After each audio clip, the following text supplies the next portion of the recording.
Hey everyone, in this episode, we're going to be taking a look at BlacKkKlansman. We're going to be exploring the characters, the story, and how the impact still is relevant to today.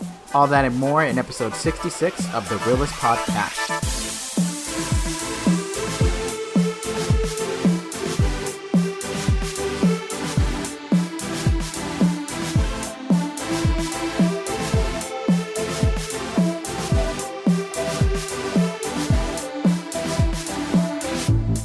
Hey Team Reel-ists, welcome to this episode. I am Oscar. And I'm Donnie. Did you have... No, I didn't. Okay, just wanted to make sure. And we have our producer, Ruben. Hello. And yes, we'd just like to thank everyone. If this is a first-time listener, we hope you enjoy this episode. If you're a reoccurring listener, welcome back. We appreciate it. Yes, as always, you know we love the support that we get from everyone that listens to our episodes. Yeah, we do. Keep it coming, guys. Yes. Keep it coming. We're going to go ahead and just throw this back to our early episodes and say definitely tell someone if you haven't already. Yeah. Recommend it to Please to tell a friend, someone. family member, a coworker, anyone. Your workout buddy. Yeah, anyone your chemistry teacher. Oh, you go back if with the you're list. if you're a high schooler or a middle schooler. We appeal to a broad audience. Those high so we school hope people that you're still connected to on Facebook or Instagram. Yeah. We're hip and jive. We're on the social media. We're on the interweb. Definitely just reach out. That way, more listeners can hear our episodes. We really would appreciate that. Tell your pastor. Tell your preacher. Tell someone that owes you a favor and be like, hey, just do me a quick favor and just watch this or listen to this episode. Tell the U.S. postal worker when you're in the post office. Can't hurt. Well, I do more marketing than we probably are. I know. But yes, definitely just spread the word. We'd love to connect to as many audience size possible. I don't know where I was going with that, but sure. Yes, but I think we're ready. We don't have any other announcements to provide, so we'll get straight to this review. Donnie, what were your... Oh, well, let me... Whoa. Hello. Oh, is that your... That's hi? hello in Swedish. Hello. Look, she says it too. She says it just like this. Hallå. Hello. I feel like you were just not listening to any of my intro. I heard it. I heard what you said. How you Thanks responded, for listening but- and all that. I got it. But yes, before we go into it any further, I just want to quickly remind there's a spoiler alert. So if you haven't seen it, you already know what to do. Let this episode play, put the volume on 0, go watch it, come back and listen again with the volume up. Boom. There you go. Or you can listen with the volume down if you want. It still counts as a listen. Yeah, we'll take it however we can get it. Right? Exactly. So let's get straight to it, Donnie. What do you think of your quick thoughts of the BlacKkKlansman movie? BlacKkKlansman. It's crazy because the main star of this film, John David Washington, I had no idea was Denzel Washington's son, so I just found that out. And your announcement of sharing that was brand new to me, so that was, Yeah, so we just learned that, which was cool. I'm glad that we didn't know that, because had I seen that film knowing that, I would have been looking at it a little bit differently. I probably would have been critiquing his performance a little bit more, and I would have... So rude. I'm sorry. That's just how, it works. I feel like, that's how brains work. So I'm glad I didn't have that information going in. I thought this movie was... it's directed by Spike Lee, and it's very, very a Spike Lee film. Very just blunt, very unapologetic, very, rips the Band-Aid off and shows you what's under the veil and is not sorry about it and is going to make you just pay attention. And that's what I feel like we got. It was an interesting story. Apparently, it's based on a true story, which is crazy because, anytime I see a film based on a true story, it's always crazy. And, sometimes Hollywood does hype it up and, companies add, movie magic to it. Production companies, pump it up a bit and add some things that may have not really happened or didn't happen in that manner. So I don't really know what was for sure, what really happened and what didn't.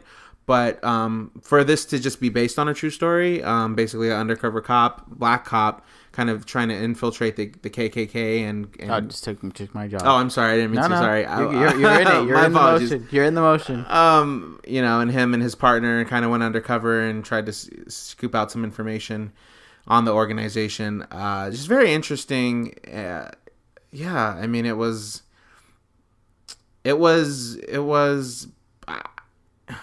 Sorry. It was very real. It was. I was just gonna say it because I felt like the whole time I was watching it, I was uneasy.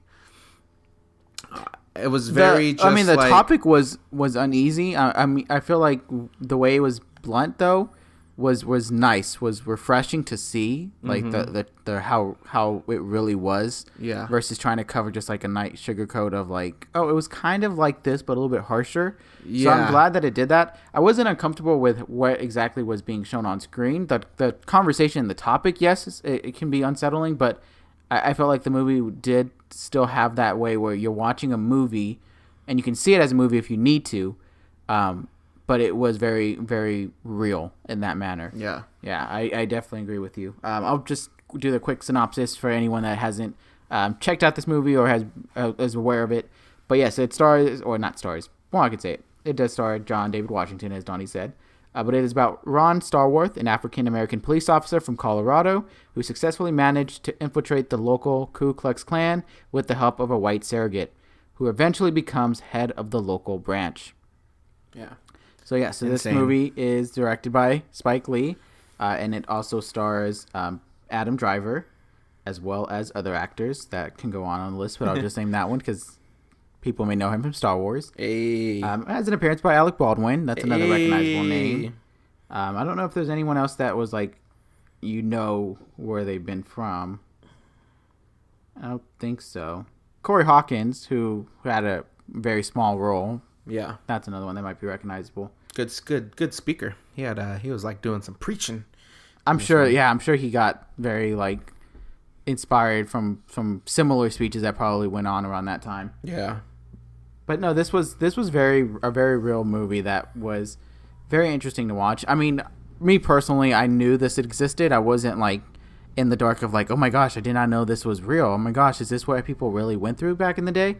I was aware of that kind of unfortunate experience that the African community experienced with segregation. So it was really nice to just see this brought back up because this goes back to the relevance. It's still something that is still talked about. It's not in that exact same manner that took place and how things went down, but you still see it in many shapes, ways, and forms. And it's just unfortunate. It's really unfortunate that it's something that we're still talking about and we're still dealing with today. And we'll go straight to it because it ties in really nicely. The movie, as Donnie pointed out when we saw it, gave a little bit of a hope at the end in terms of the plot, and then Spike Lee decided to slap you in the face. Yeah, to bring it up reality. to like modern situations. Yeah, that kind of really just took away that hope. And you said it beautifully when you had said it last night because you were just like you had this hope of like things are changing, but yet that's like one scene later you're like there is no hope. Like it was gone. It's like you think we've come so far, and then it's like, dang, we still have so much further to go. Yeah, exactly. And I just remember watching it where I was like, okay, well, all right, the movie's over. You can tell the movie's over. It's wrapping up. People are making their climax, little like where they're going to be doing now kind of direction, and all of a sudden, these like real videos start to play. Yeah. Of something that didn't like that was nothing like relevant to recent. the movie anymore. Yeah, and it was just modern day. It was like videos. you're no longer watching a movie, like you are watching. It was a very powerful like statement for Spike Lee to throw that at everyone after. Yeah, because it's very odd that you can really. I mean, you can definitely take away that part of it and complete it as a movie, and you'll be fine. But even just those scenes by itself, even if it's something that was already horrible to see when it came out. I know you said you had heard of that story. Yeah, with I just the car heard of the story, but I didn't. Driving over people. But to see that is another experience on the big screen too. Yeah, in a fully immersive like atmosphere. It amplifies what is going on even that much more. It's like it was tough, It's tough, but that's what Spike Lee wanted. Despite what seems like we have made progress, and to the extent we have, not just for one community, but for a lot of other communities, it is nice to see that we are trying to change. It's just kind of I don't know how to best describe it. It's just like there's still a good amount of, it's like it's not change. It's just now different. kind of in the same way where like Pepsi and Coke, like there's a new soda, but it's not completely different kind of thing. Do you know what I'm saying? Like it's like before it was like the segregation of like, oh, you need to go to a different school, you need to use a different restroom. Yeah. And now it's not that anymore to that degree, but it's now a little bit more of like, oh, you can't do that, or you can't become a CEO, or you know, blah blah blah. Like it's just a little bit different and a different way, different manner. And so that's kind of, I mean, that's what he went for, and it really brought that forward. Where it was just like, 1950s, what this took place. I think it was the 70s. Oh, it was the 70s. Yeah, right? Yeah. But 40 years later, and we're still feeling the same way. Yeah, for very, sure. Very, very powerful movie, and I really do appreciate that Spike Lee decided to go with that honest perspective, honest lens. Mm-hmm. I mean, whether the crime itself and that plot was realistic point by point is still not even the biggest thing. I think he did successfully accomplish that of like, this is what we went through. We got over this hurdle, but that was just one of them. Now we have another hurdle.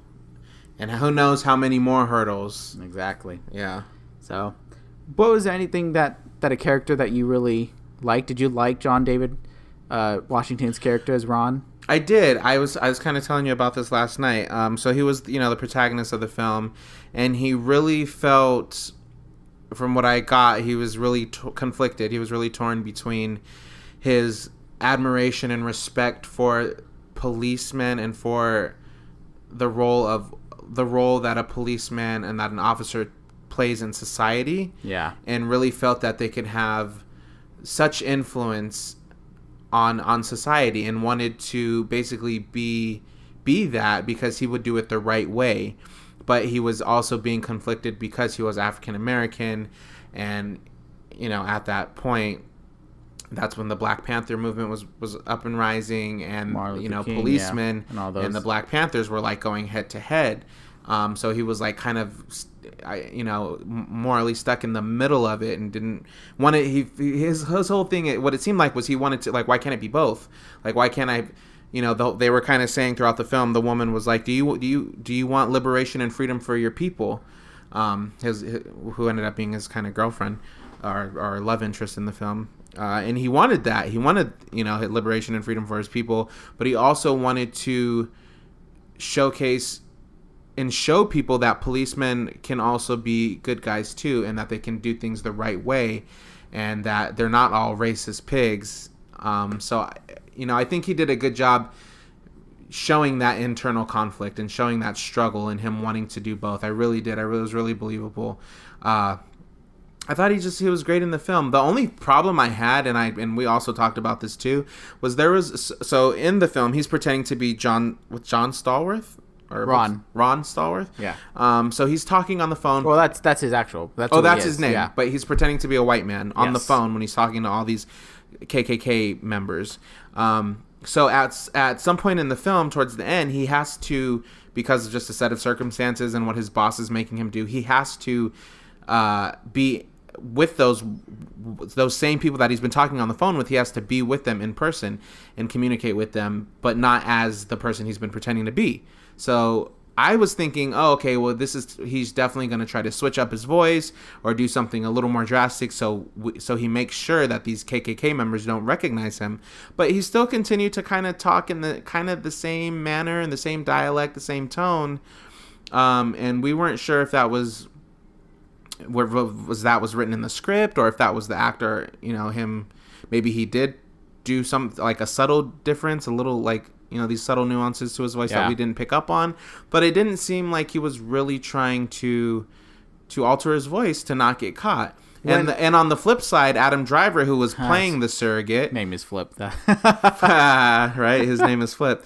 Who was playing, he was kind of being him in person, Ron Stallworth, but in the flesh. I felt like neither one of them made a really, really great effort to try to imitate each other's voices or try to sound exactly like each other. Like, they still, and like you were saying, maybe it's because we see behind the scenes and we saw both of them. So to us, it's a little different than, like, maybe just how the KKK members were out of the loop and they were on the phone trying to, you know what I'm saying? Yeah. Like, maybe it's different for us because we know the whole story and they were only getting pieces of it. but I feel like they could have done a better job trying to I feel like they should. Yeah, sound like each other. I feel like it should have still stuck to the whole. We want to pretend we're different, and we want to make sure no one gets caught or our cover gets blown. That was a very interesting choice. I don't know if that was intentional or if that was due to a lack of voice kind of training or what it was. It would have been nice to see the full picture of him changing his voice so we can intentionally know that he's still trying to keep his cover intact and not mess it up for both him and Flip. So yeah, I agree. It was something that was just kind of like, you're risking it. Is that intentional? Are you just confident that they're not going to notice because of of just the difference that you're black, so therefore you're not going to be considered as white or sound white? I don't know. Very, very interesting, and I agree with you on that one. I will say, this was actually a good thing that I enjoyed was the character of Flip. I really do appreciate that he went through this like difficult challenge of having to pretend, say all these racist and negative things, and still manage to just not let that warp his mind in any way. Mm-hmm. Like it was strictly a job to him. Yes, like nothing more, and it really was like, I'm doing what I got to do to look like I blend in. I'm trying to get the information I want. Mm-hmm. I'm really happy that it never converted where he kind of was like, but I see why, or now I'm starting to see, it all makes sense, or anything like that. And he also played Adam Driver. He also played it very confidently in terms of like how an undercover cop, like if you're undercover and you're trying to infiltrate something, like you're gonna play the role. You're not gonna let them see you sweat. You're gonna like you belong there, and that's what I feel like he really did. Like, yeah, because I was nervous the whole time. I was like, they're gonna piece it together. He's gonna get caught. They're gonna throw him in the bathtub with the gun to his head and say, "Tell us who you are." Like I was just unsettled. I was unsettled the entire time.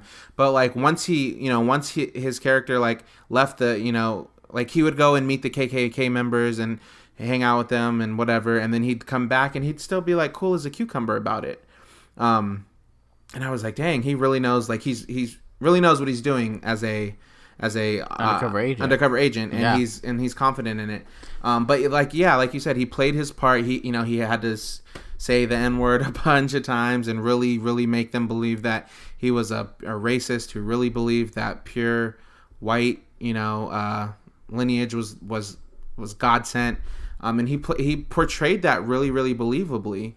And I really, really liked that with this character because he was Jewish in the film. He had Jewish lineage, but he didn't grow up around that, so it wasn't like a part of his personal identity, I guess. But there was a moment when he was talking to Ron, and he was saying, I've never thought about being Jewish until now. Now it's all I think about. Like I never thought about it. Like I always fit in. I looked white, and I blended in, and you can see he was kind of having this like epiphany that this kind of revelation going on, this internal thing happening in his mind as he was going through all these motions and seeing what Ron is going through. And I thought that was just like a nice moment, like I don't know, that moment really like spoke to me.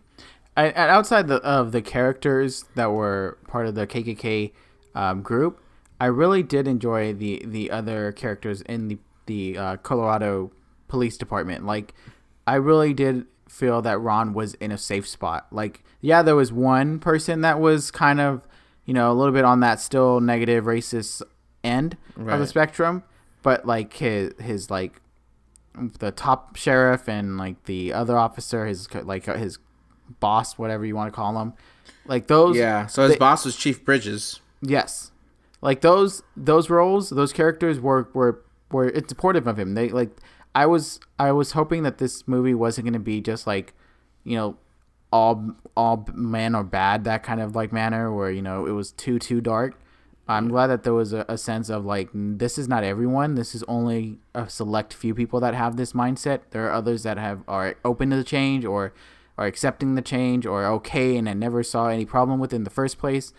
And I really did feel that. I felt like every time he was at the police station, I never had an uncomfortable moment for him. I always felt comfortable with him being there because I felt like he can trust those people that were there, his partners, his coworkers.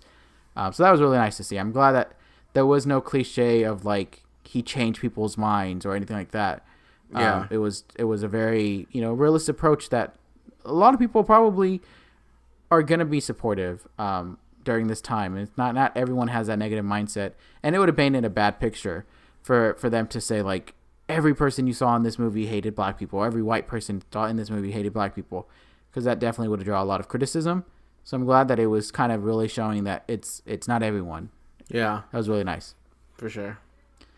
It's a really like intense movie to really even talk about, because it's just like this was real. This was not like, you know, a fantasy of this is what, you know, happened in this fictional world. This was real. This is straight up a true story, based on a true story, and even one that supposedly wasn't even supposed to be like told based on the movie. Like they're like, based on how it ended. Yeah, we can't have this go public. Yeah, we can't let anyone know about this investigation. Yeah, destroy the records. Which, I mean, who knows how many times that's happened? Like, I feel like so many movies. Even like when we were watching The Post, just going back to The Post, another time period piece, when they were like trying to destroy all evidence of who was it, like the White House knowing that they were not going to win the Vietnam War, but they were still sending soldiers to die. They knew they were going to die, but they still sent them. So it kind of reminded me of that in that moment when they were like, we can't have the public knowing about this. And it was like, we're happy, we got this victory, we got the bad guys, so to speak, and then it's just like, but yeah, due to these situations, we're not going to, we're happy you did well, you did, great job on your first case, but no one can know, and I'll give you another case. Well, and it was just like, that's a very tough one. I wonder, I mean, I guess we could figure it out, like, if we did some research, but like, because the girlfriend was saying, did you turn in your, what was it? Oh, your badge. Did you did you quit, basically? Yeah. And he hadn't by the end of the film, not yet. Right. So I wonder if he did. Like, if he did it right then and there, if he still stuck with it for a little bit. I'll do some research and see. That'd be interesting to find out. It definitely gives you a more inside look of a personal life. I know every time you cover it in like history and you do overviews of it, you get an understanding of what went happen. But to see like a person's perspective for this film, to see Ron's eyes of like the good and bad. Yeah. It's amazing too that he was able to, and I guess it alluded to in the beginning of the film when he was saying, my parents raised me right. My parents were, or my dad was in the military or something like that. Yeah.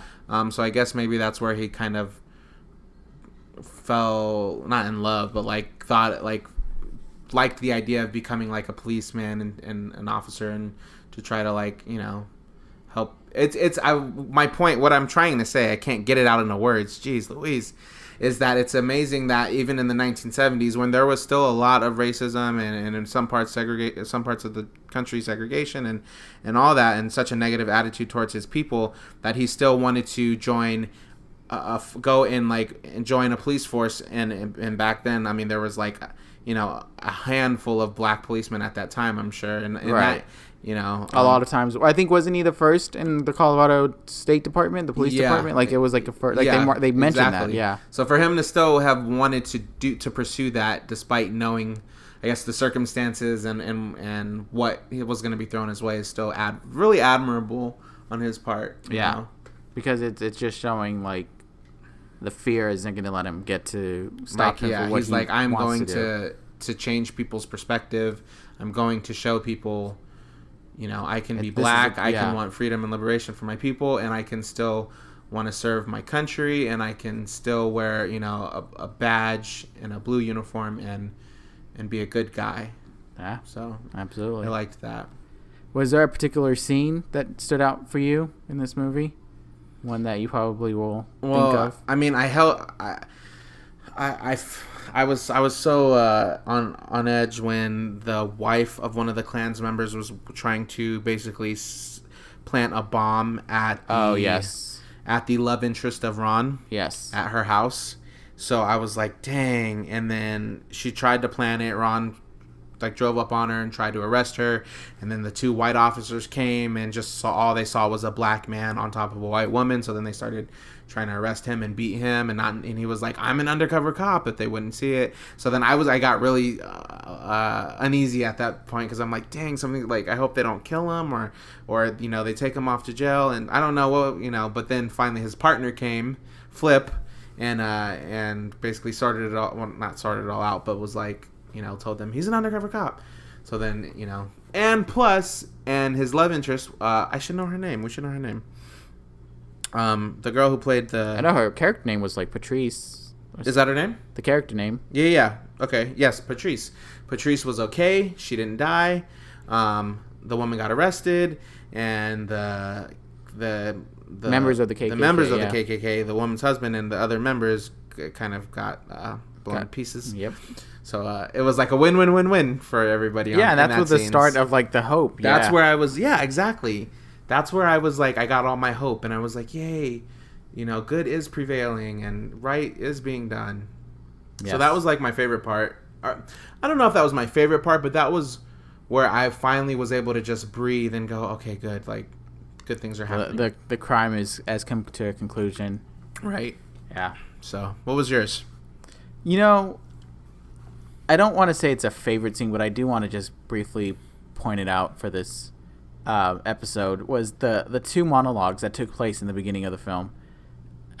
It was just very bizarre. So the Alec Baldwin Baldwin and and both of these monologues were by characters that don't appear after in the rest of the film. Like it's just like these one and done roles. Yeah. But yeah, they were both obviously opposite ends of what they think is right. But it was very powerful. I'm kind of mad that I was tired, and so that the slow start didn't help it necessarily me staying interested. But looking back at it, I do reflect that was a very interesting way to open up the movie with two complete different perspectives of what they are voicing their, I want to say, what the right choice, what they think is the right thing to do. And I like that. Speaking of that, I mean, they kind of do that throughout the film. And another one of my favorite scenes was kind of towards it was in the second act of the film, when they were basically when they were conducting Flip, who they thought was Ron, but it was Flip, into their member, as a member. Yes. And they were kind of having that ceremony, and on the opposite end, they were flipping back between I guess were they all Black Panther members? They weren't Black Panther members, but they were for the cause and for the liberation. They were part of the girlfriends, the revolution. Yeah. So it was like you had all the African American people, and of a very dark, disturbing story about a young man who was beaten and tortured and mutilated in the streets in front of white people, and then you had all this BlacKkKlansman basically initiating Flip into the Klan and talking about how pure they are and how this is how it's supposed to be. That was that was a really good contrast too, and you had two kind of narratives, two monologues, if you will, going on back and forth, really contrasting one another. And that's true. And and I really liked that too. And like I said, I mean, that's kind of throughout the film, but it was I always liked that. I always like seeing the yin and the yang, and they showed you that. And it's crazy that especially in that scene, because it's like the African Americans can. I mean, what the older gentleman is saying is it's hard to even listen to the details of what happened to this young African American guy. And then on the flip side, I mean, not on the flip side, but like when they're showing what the KKK, and they're saying how like they keep bringing God into it, like God created us to be pure, and this is what our country needs, and they really believe that and think that it's right.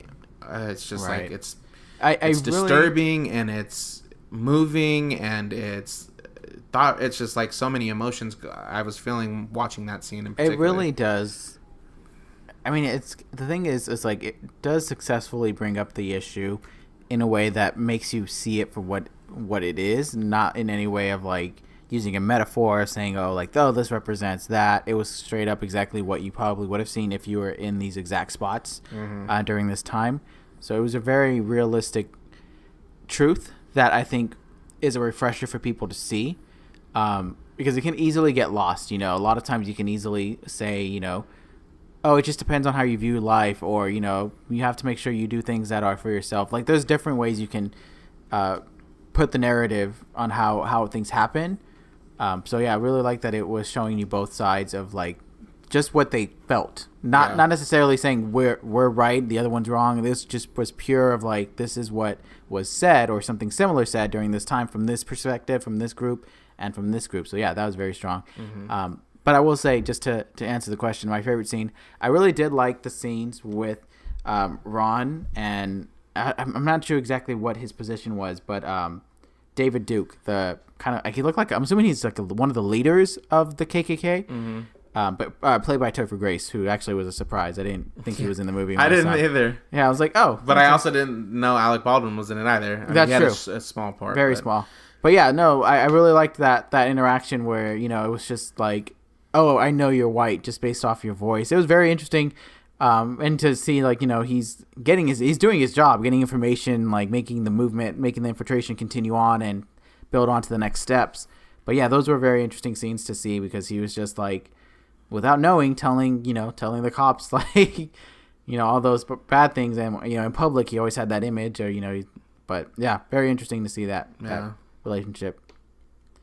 But with all that being said, I know it was a very heavy film. It was. And however you need to, in whatever criteria, what would you rate this film? I would give this film whatever criteria. I mean, because it is like based on a true story, so I don't want you to be like, you know, it wasn't realistic. I know. I mean, I'm gonna go with my initial what I thought it was like walking out of the theater last night, and I'm gonna say a 3.5. Okay. I want to say a 4 because I feel like it obviously it tells such an important message, and it's something that's still so relevant to today. So I mean, based on that alone, I'd give it like a 4.5. But like, if we're just looking at the film aspect of it, the crime aspect of it, we could just say that. Yeah, if you take away any messages it wants, take away, and even if you, I mean, I know this is part of the film. I was gonna say, even if you take away the last, all the real footage that they showed in the end, but I mean, that's a part of the film though, so it's like I don't want to tear that away because that's what the director wanted me to see. So I'm kind of struggling here. 3.5 to 4. It's 3.5 to 4. That's fair. So let me just can I just say that 3.5 to 4? Do I have to pick one? Like, definitely. I mean, there's no. Well, let me just say. I mean, obviously, I think that the performances were. I think it had a good cast of actors. I thought the pacing of the film was good, and we were tired. I mean, no lie, like we were sleepy last night, but. The film, I didn't doze off. Like some films, I doze off, or I'm like, okay, let's wrap this up. But that one, this one, I didn't. Not once was I like, let's wrap this up. Let's like, I want to go home. Like it hooked me. It grabbed me and kept me into it. And like I said, I was unsettled and I was uneasy for a lot of it.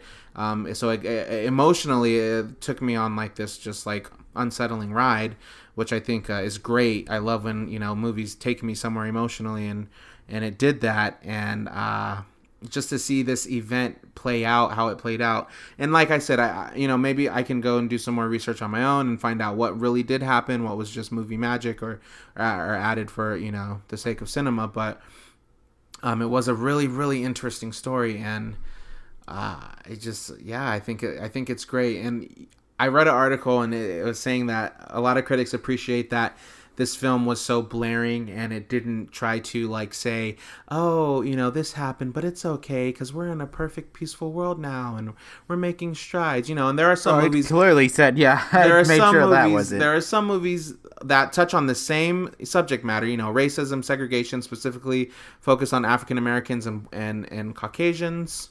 Or black and white. Let's just simplify it. And there are films that do kind of leave you like on a kind of a optimistic, hopeful, like, oh, but it's okay. We're moving, but this one didn't, and that is refreshing. As much as uncomfortable and unsettled as it made me, and like left a really, really bad taste in my mouth. Us walking out the theater after what we just saw, not in a bad way, just like because it was so intense and so. Dire and just I don't know what else to say. What I'm trying to say is it was refreshing that it wasn't trying to be polished and pretty and like PC and everything's gonna be okay and sunshine and rainbows. It was like, no, the world is still effed up. We still have racist pigs out here.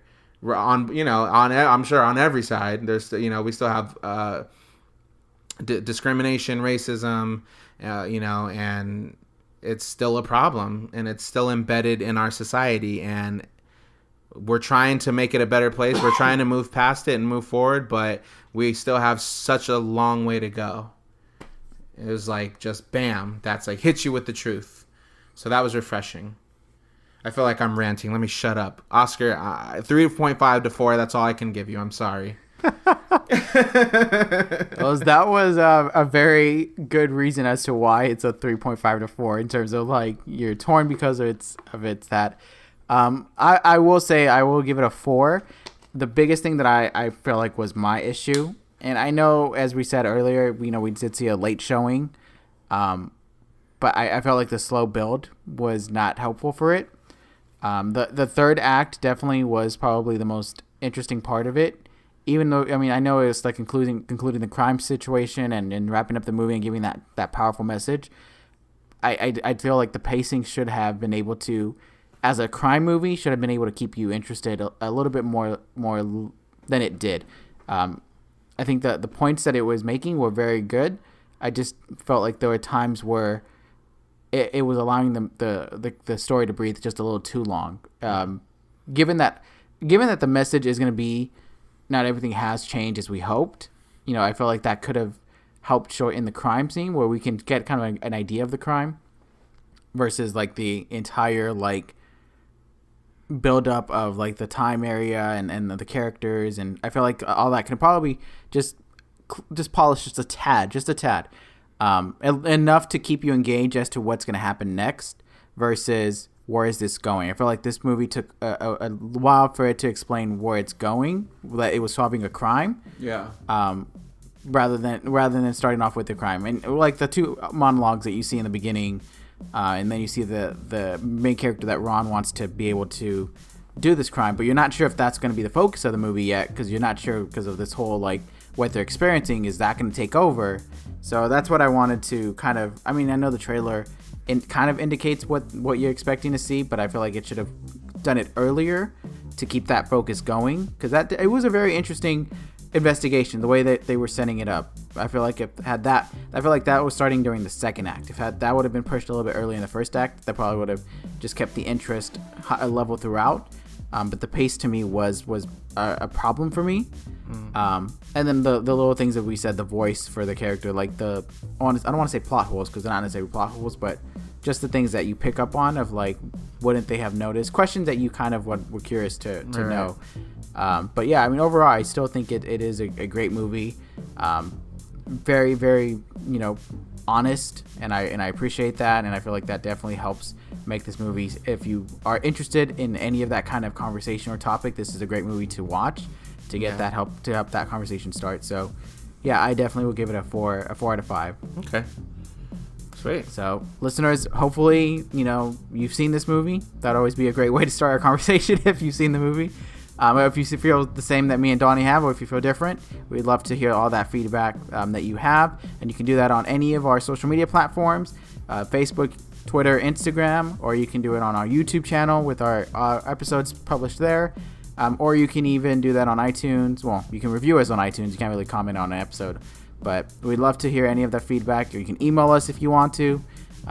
Yeah, we'd appreciate any thoughts that you may have on this film. Absolutely. Definitely keep in touch, and we'll definitely see you next time. And as quoted in the film, power to all people. There you go. We're ending it with the powerful message. I put my fist up. Donnie puts his fist up. Have a good night, everyone. Well, not a good night. Well, you might be listening in the morning. Have a good day. Yeah, whatever time of the day. Enjoy the day. But thank you, everyone.